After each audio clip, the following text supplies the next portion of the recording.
Happy holidays, bourbon drinkers. Brian and I are here to tell you about an exciting giveaway. Our friend Jessica over at Melior Forever has given us a cocktail cube advent calendar to give away to one of our viewers. Every day in December, you're going to get 2 cubes that are going to make you a unique holiday cocktail. So cool. So all you have to do to be entered into this giveaway is to head on over to our YouTube channel and comment on a video that we made in November.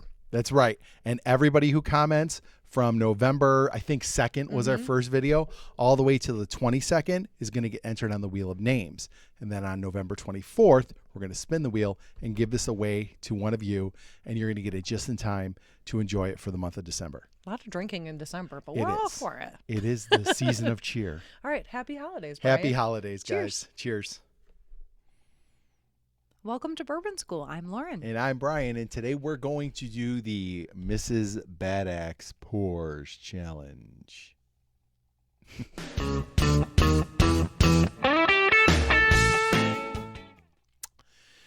Okay, so we were challenged by the Bourbon Note, our friends in Minnesota. And this was a challenge that was conceived by BadAxe Bobby's wife. And basically, it's called the Pours Challenge. And so they came up with 5 categories for pours that, and you pick a bottle, and you're not limited, right? No, I wasn't limited when I did. When I made my picks. Went your own, you limited yourself. You blazed your own trail. I did. Yeah. I was very honest about my picks. But it really is not, it's not necessarily bourbon or even just whiskey. It was anything. And they're interesting categories. So you had to pick a bottle for each one of these categories of pours. So you want to get us started? Yeah, let's start with the pour. Okay. So this is, of course, dating back to when we're broke. Yes. We don't have a lot of coin. Yes. We need to buy a bottle. What are we buying? All right. So what are you buying? So I picked Old Granddad. Just typical straight up Old Granddad. It's a classic. I used to order shots of it all the time. Do you have a bottle of that somewhere? It's behind me. No, it's on the floor next to you. Oh, no, that's not. Oh, yeah, it is. There it is. Oh, this is bonded. Oh, are you talking about like Old Granddad? Oh, no, I'm talking about just straight regular Old Granddad, not bonded. That's a mistake. Okay, well, I told you it was a pour, Brian. A pour. I'm being honest. That's good. My heart's on the line here, okay? I had no money. I wanted the cheapest shot, but I like whiskey. Okay. So, Old Granddad it is. Love you, Old Granddad. So, tell me about your pour. My pour is probably more recent because I don't know. Like, I was more of a beer drinker back in the day. Yeah. So, like, I guess. In the young days, you were just pounding, like, Natty Ice. Labatt Blue Light. Labatt Blue Light. Labatt Okay. Blue Light. Okay. I guess technically my pour would be Labatt Blue Light. But I guess I kept it more of like whiskey and liquor. Mm-hmm. So I'm going to go Old Forester 100. I mean, it's still so classy. Especially, I'm sorry. I don't know well, any I'm a poor classy people bitch. that are drinking Old Forester. Yeah. Okay. Oh, yeah. I'm judging you on this one, but it's fine. But it's like it's like $28 for a liter. I mean, you can't beat it, and it's very pricey for college students. Come on, for a liter of booze. Although with the price of college today, who knows? They might need to just stick with Benchmark and be done with it. But another alternative. I actually had quite a few. Like Wild Turkey 101 could be here. Evan Williams Bottled in Bond. Mm-hmm. But I think if I was going to pick a pour like a sub 30 or a bottle in the 20s, it would be Old Forester 100 for sure. Okay. Now our next category is illegal pours. Oh, These are the ones we suffered before we could legally buy alcohol. Now, what was the drinking? My mouth is watering already, and not in a good way. What was the drinking age when you were? How the hell old do you think I am? I'm teasing you. Would you take a joke? It was 21. Take a joke. Okay, I thought it was funny, but apparently Brian is very sensitive. Okay, so I did get mistaken for your dad at one point, so only once. It's fine. I own it. I'm sure I was mistaken for your mom at one point too. So there we go. Not even once. Okay. Well, Brian, I have a list. Can I go first? Yeah. You have a list of Well, I have 3. illegal pours? Yeah. My Oh, top, boy. my heavy hitters. Okay. All right. Go for it. So Barton's vodka.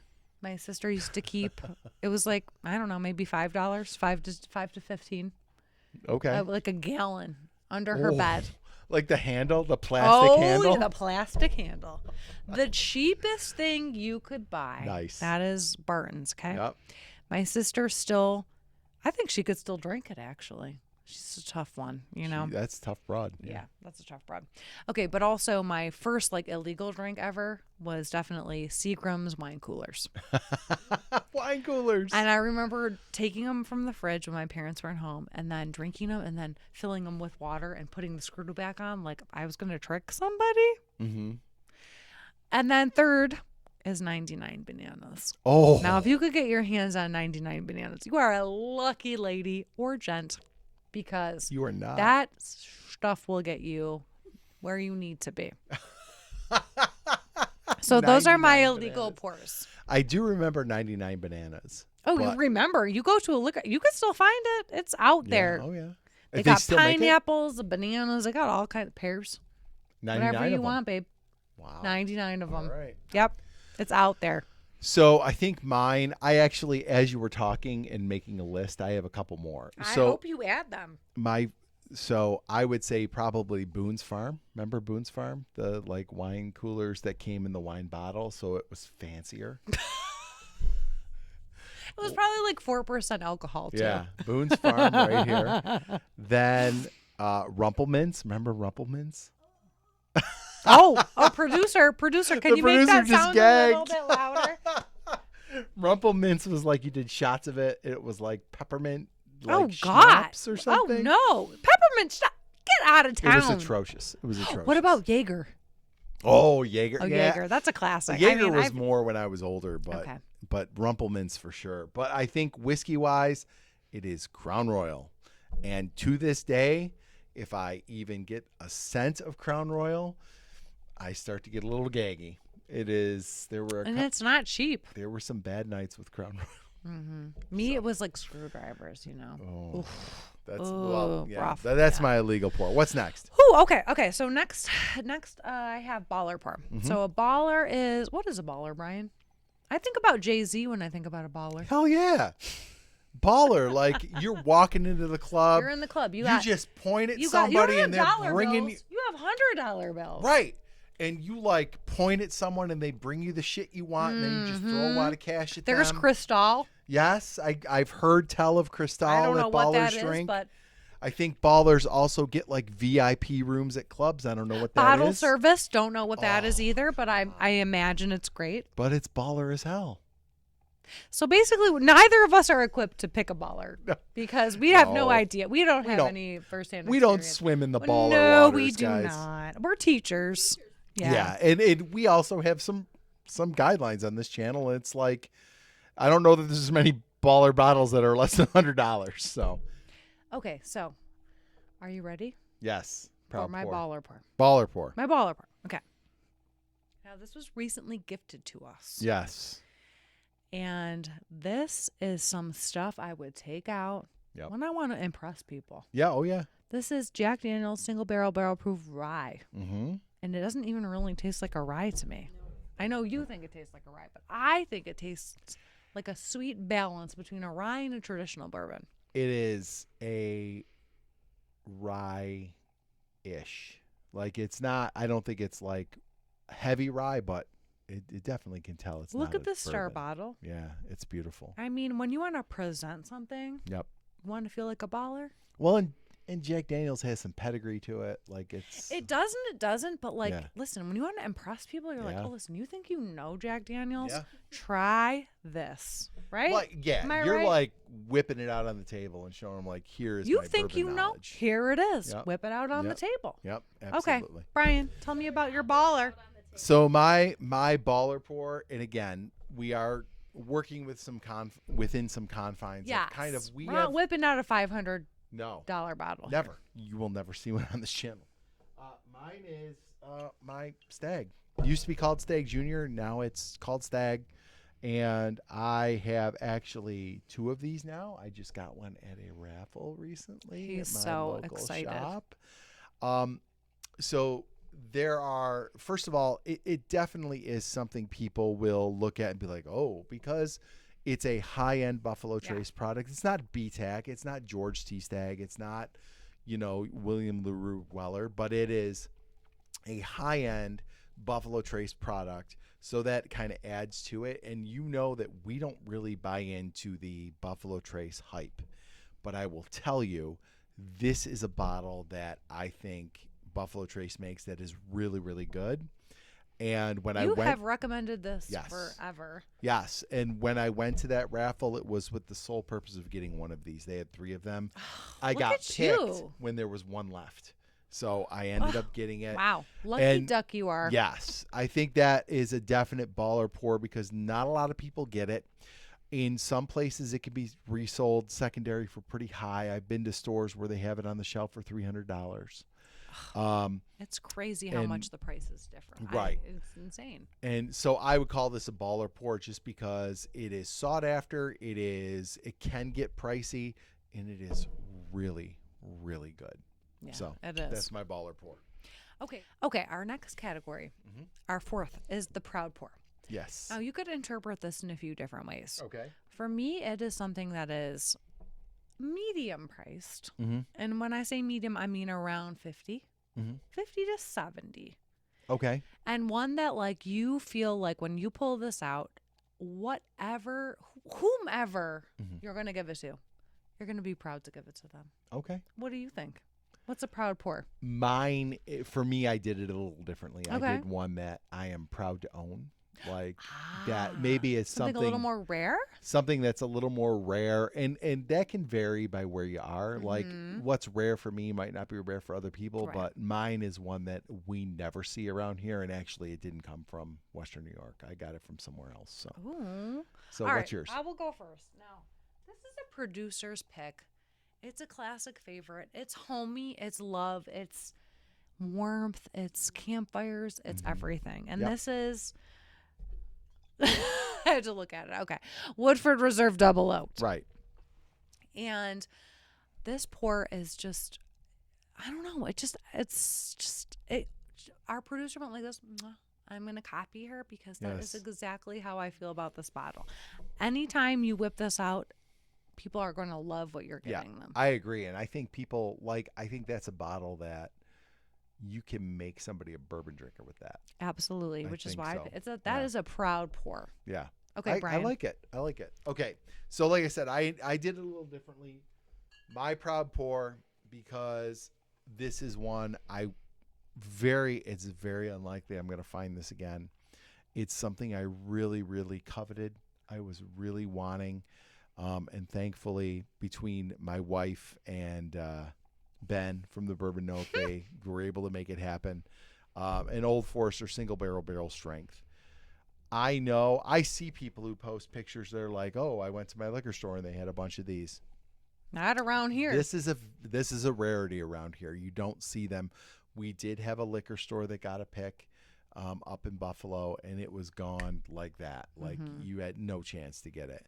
So this to me, I'm glad I own this. I was proud that I was able to get it, and I do nurse this because I know. I was gonna say, you're taking little sips. Yeah. So I know next time you say pick a bourbon, let's start with a nice little sip. I'm gonna grab that one and see how. I'm just gonna want to see what your face looks like when we do that. I do share it.